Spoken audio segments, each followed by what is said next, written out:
Selamat pagi semuanya. Pagi. Hari ini gimana kabarnya? Baik. Alhamdulillah baik. Musim hujan ya? Tapi kalau ke sekolah bawa payung, mantel gitu nggak? Bawa pacar. Ya sudah, ya sudah. Jas hujan. Kalau persiapan ya, siapa tahu tiba-tiba hujan gitu ya. Ya. Sebenarnya hari ini ada yang nggak masuk atau masuk semua? Oh, ada yang nggak masuk satu, Bu. Oke. Nah, itu yang nggak masuk izin atau sakit Keluar. keluar? Iya. Keluar kemana Mbak? Di DO. Di DO. Iya, Bu. Ya, karena jarang masuk. Iya. Malah nggak pernah. Oke. Sebelum kita mempelajari ini, mungkin saya mau presentasi dulu ya. Thomas hadir, Hadir, Bu. Sofi Hadir. ya, terus Ferli ada, Hadir. Valen Hadir. sehat, Hadir. Alia, Hadir, Bu. yang nggak hadir siapa? Siti Nabila, Bu. Oh, Siti Sama ini, Ben. Siti Nabila sama Ben. Ya. Satu juga nggak hadir. Tadi juga hadir. Tata. Sakit atau Apa kata Tidak masih dalam masih masih tidur. masih tidur? Oke. Masih ini ngobrol. Masih pusing ya. Pada pertemuan kita kali ini kita akan mempelajari tentang sejarah perekonomian Indonesia.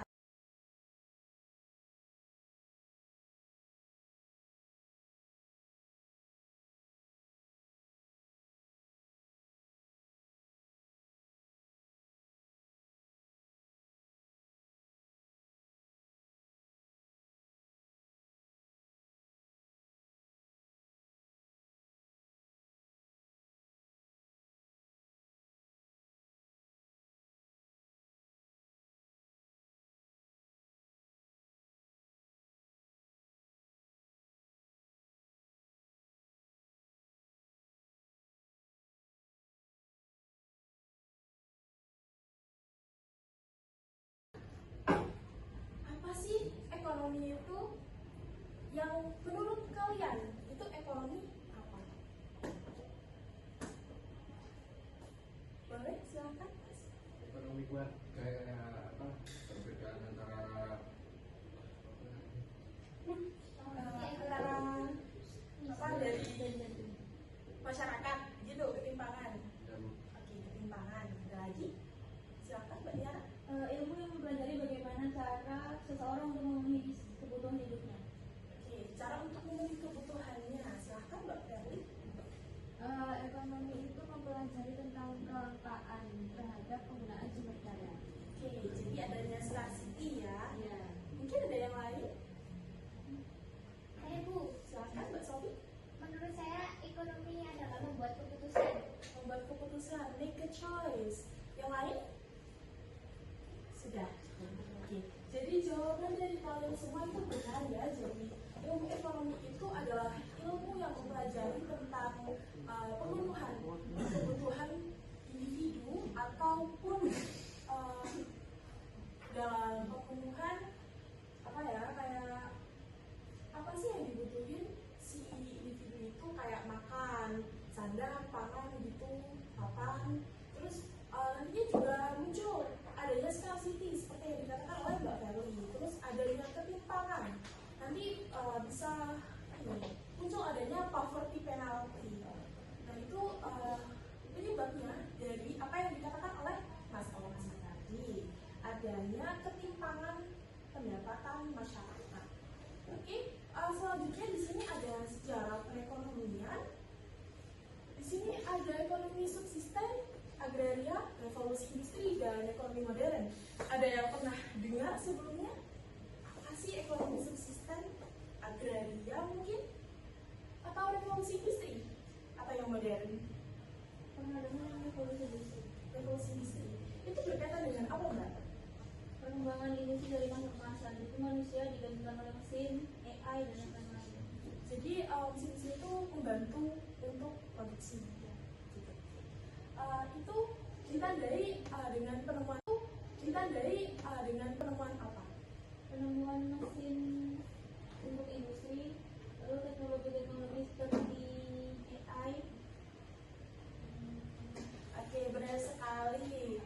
Terima kasih Mbak Tiara atas jawabannya. Jadi benar banget, munculnya mesin-mesin yang menggantikan tenaga kerja dari sumber daya manusia itu sendiri. Kalau yang ekonomi subsisten atau agraria, ada yang tahu? Silahkan Mas. Ini ekonomi subsisten. Oke. Itu adalah kegiatan ekonomi yang berfokus pada pemenuhan kebutuhan pribadi, bukan untuk mencari keuntungan. Jadi benar banget yang dikatakan oleh Mas Valen. Jadi ekonomi subsisten itu hanya berfokus pada pemenuhan kebutuhan diri sendiri. Jadi belum ada yang menginginkan untuk mendapatkan keuntungan gitu. Jadi kalau di masa ini mungkin kayak scarcity itu masih minim ya. Yang agraria ada yang pernah dengar mungkin atau di lingkungannya ada gitu. Agraria ini lumayan cocok dengan negara kita karena negara kita itu luas sekali, terus ada pertanian perkebunan begitu. Mungkin ada yang ingin menjelaskan ekonomi agraria?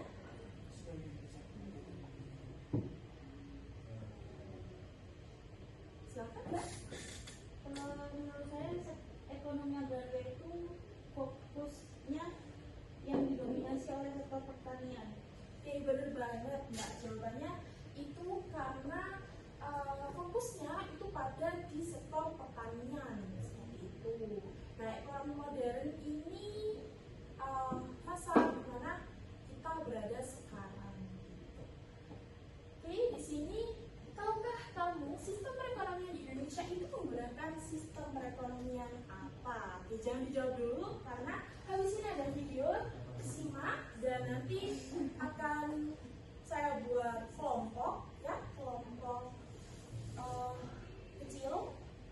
Nanti kalian diskusikan hasil dari video itu menurut dengan bahasa kalian sendiri. Baik.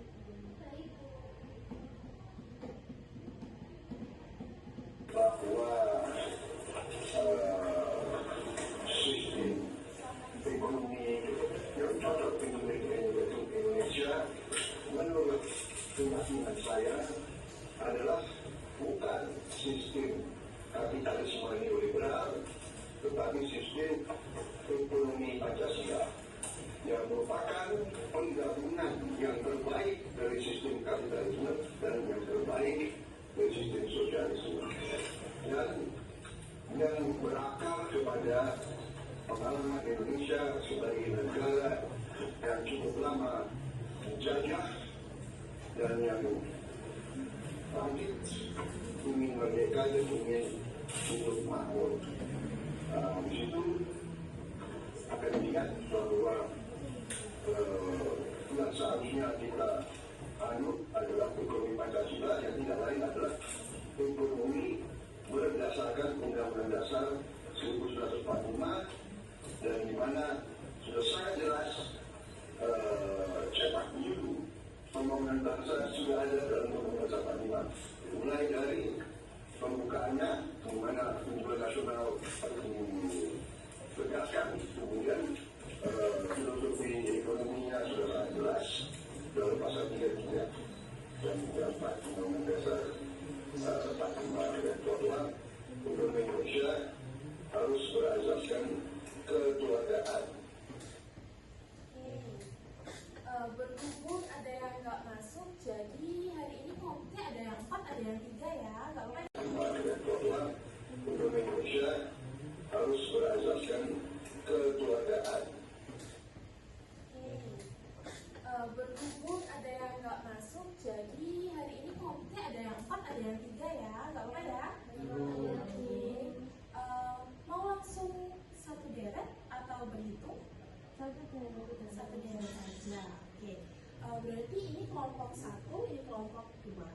Nanti untuk siapa yang cepat menjawab sistem perekonomian Indonesia itu apa, bakal dapat reward.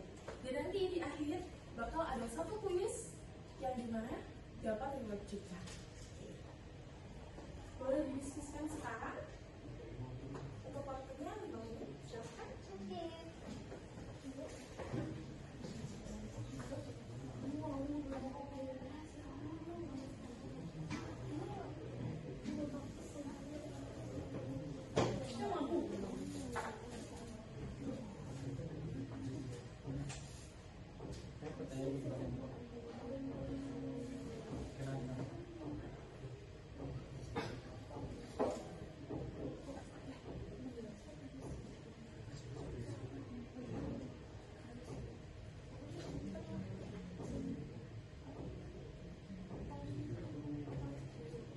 Sistem perekonomian Indonesia itu sistem perekonomian Pancasila, yang dimana sistem tersebut mengandung dua sistem. Satu ada kesulitan. Belum.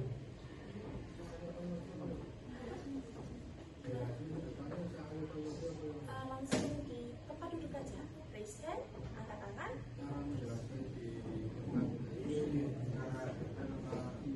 Ya, jadi sistem ekonomi kita itu apa? Kenapa kita milih ini?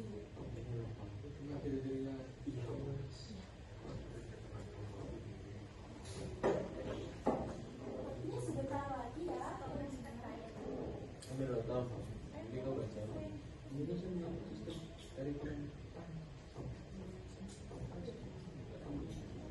sini sampai di akhir video. Oh, Oke, silakan. Dari kelompok 21. Ya, kelompok 1. Sistem perekonomian Indonesia. Ya.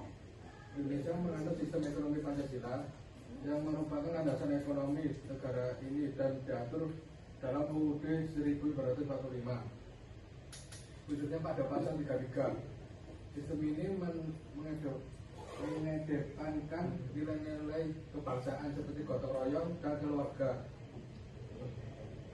kekeluargaan yang mencerminkan karakteristik masyarakat Indonesia yang saling mendukung dan berkolaborasi dalam kegiatan ekonomi. Oke, bener banget ya. Applause buat kelompok 1. Terima kasih sudah menjawab. Untuk kelompok 2, bagaimana pendapatnya? kurang lebih sama. Tapi kita mau menambahkan beberapa ciri-cirinya. Jadi yang pertama itu roda perekonomian digunakan oleh rangsangan akan ekonomi, moral, dan sosial. Yang kedua ada pemerataan sosial menjadi hakikat buat seluruh masyarakat. Prioritas kebijakan ekonomi adalah menciptakan perekonomian nasional yang tangguh. Koperasi merupakan sokol guru perekonomian. Negara menguasai hajat hidup orang banyak seperti yang tercantum juga dalam Undang-Undang Dasar 1945. Pemerintah dan swasta saling mendukung untuk pembangunan ekonomi. Terima kasih untuk jawabannya kelompok 1 dan kelompok 2. Jawabannya benar semua. Jadi, kenapa kita memilih sistem perekonomian Pancasila ini? Karena sesuai dengan Undang-Undang Dasar dan ini berasaskan kekeluargaan dan keadilan masyarakat Indonesia. Jadi sebelum saya menutup, saya ada kuis. Siapa yang angkat tangan duluan bakal dapat kedua. Jadi pertanyaannya, apakah sistem kita ini sudah sesuai di negara kita atau belum? Ya. Kalau menurut saya pribadi, sistem ekonomi Pancasila itu sebenarnya sudah sesuai, cuman dalam implementasinya di kehidupan sehari-hari itu masih kurang. Karena kalau dari ciri-cirinya tadi kan salah satunya adalah kebijakan ekonomi menciptakan ekonomi nasional yang tangguh. Kalau yang kita lihat saat ini tuh perekonomian di Indonesia masih banyak gonjang-ganjingnya ya. Maksudnya itu masih kayak belum terlalu stabil gitu Bu. Jadi kalau untuk mencapai ciri-cirinya prioritas kebijakan ekonomi dalam menciptakan perekonomian yang tangguh itu menurut saya masih belum. Terus juga menguasai hajat hidup orang banyak itu saya kira belum, karena masih adanya kesenjangan sosial yang terjadi antara masyarakat yang menengah ke atas dan menengah ke bawah. Terus juga kan di pemerintahannya juga masih belum bisa mengakomodasi untuk semua masyarakat yang ada di Indonesia. Terima kasih Mbak, ini luasnya.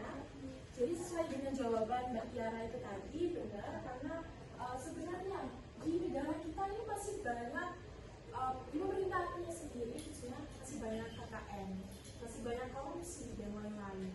Jadi untuk mewujudkan sistem ekonomi Pancasila ini dengan benar, dengan sesuai dengan Undang-Undang Dasar ini masih butuh bantuan masyarakat dan pemerintahan agar bisa mencapai tujuan dari ekonomi Pancasila ini sendiri. Jadi pada dasarnya sistem ekonomi Pancasila ini bertujuan untuk mencapai kesejahteraan masyarakat secara menyeluruh, secara adil. Oke?